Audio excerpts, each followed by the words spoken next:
আমি ই-ৰিক্সাৰ বিৰোধী নহয়। ই-ৰিক্সাৰ জৰিয়তে অসমৰ শ শ নিবনুৱা যুৱক যুৱতী সংস্থাপিত হৈ আছে, তাক আমি স্বাগতম জনাইছো, আদৰণি জনাইছো। কিন্তু নিবনুৱাৰ নাম লৈ এছাম ধনী শ্ৰেণীৰ ব্যক্তিয়ে ২০-২৫খনকৈ ই-ৰিক্সা কিনি জিলাখনত মাছৰ পোনা দি মেলা দি মেলি দিছে, তাক কোনো কাৰণতে গ্ৰহণ কৰা নহ'ব, সহ্য কৰা নহ'ব। প্ৰথম কথা। দ্বিতীয় কথাটো হৈছে এই ধৰণে ই-ৰিক্সাসমূহ চলাচল কৰাৰ ফলত বাকীসমূহ যিসমূহ যাত্ৰীবাহী লঘু যান বাহন আছে তেওঁলোকৰ উপাৰ্জনৰ পথত হেঙা হিচাপে এই ৰিক্সাসমূহে থিয় দি আহিছে। যিখিনি কথা ২০১৫ চনৰ পৰা আমি কৈ আহিছোঁ। আমি ২০১৫ চনৰ পৰা শিৱসাগৰ জিলাৰ পৰিবহণ বিভাগ আয়ুক্ত মহোদয়ৰ কাৰ্যালয় শিৱসাগৰ পৌৰসভাৰ কাৰ্যালয়ত আমি এই বিষয়খিনি জনাই অহাৰ পিছতো কেইবাটাও প্ৰতিবাদী কাৰ্যসূচী লোৱাৰ পিছতো আজিলৈকে তেওঁলোকে সমস্যাটো সমাধান কৰি দিব পৰা নাই।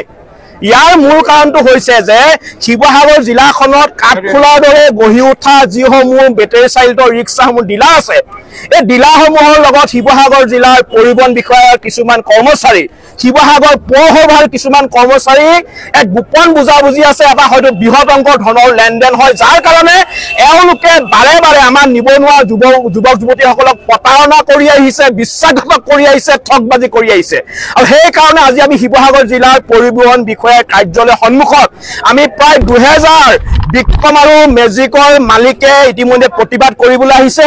আৰু এওঁলোকে এটা কথাই কৈছে, যদি আজি এওঁলোকে সমস্যাটো সমাধান কৰি দিব নোৱাৰে, এওঁলোকৰ বাহনসমূহ শিৱসাগৰ জিলাৰ পৰিবহণ বিষয়াৰ কাৰ্যালয়ত চমজাই থৈ যাব।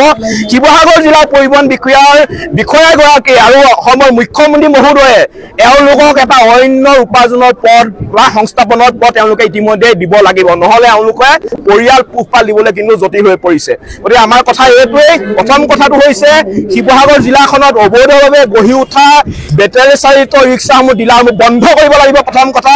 দ্বিতীয় কথাটো হৈছে অবৈধভাৱে যিসমূহ ৰিক্সা চলাচল কৰি আছে এই ৰিক্সাসমূহৰ ওপৰত শিৱসাগৰ জিলাৰ প্ৰশাসনে, পৌৰসভাই বা পৰিবহণ বিভাগে বিহিত ব্যৱস্থা গ্ৰহণ কৰিব লাগিব।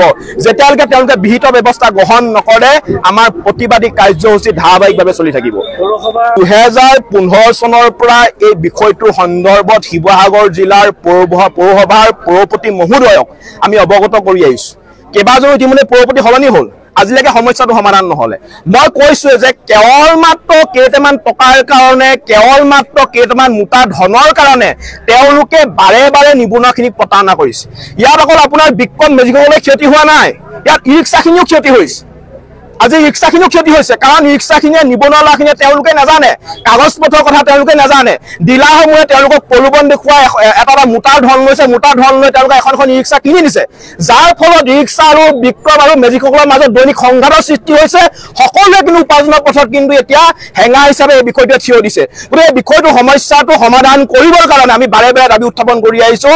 আজি আমি পুনৰ কৈছোঁ, যদি সমস্যাটো সমাধান কৰি দিব নোৱাৰে, শিৱসাগৰ জিলাত থকা সকলোখিনিয়ে লঘু বাণিজ্যিক বাহনে তেওঁলোকৰ বাহনসমূহ শিৱসাগৰ জিলা আয়ুক্ত মহোদয় বা শিৱসাগৰ জিলাৰ পৰিবহণ বিষয়াৰ কাৰ্যালয়ত চমজাই দিব।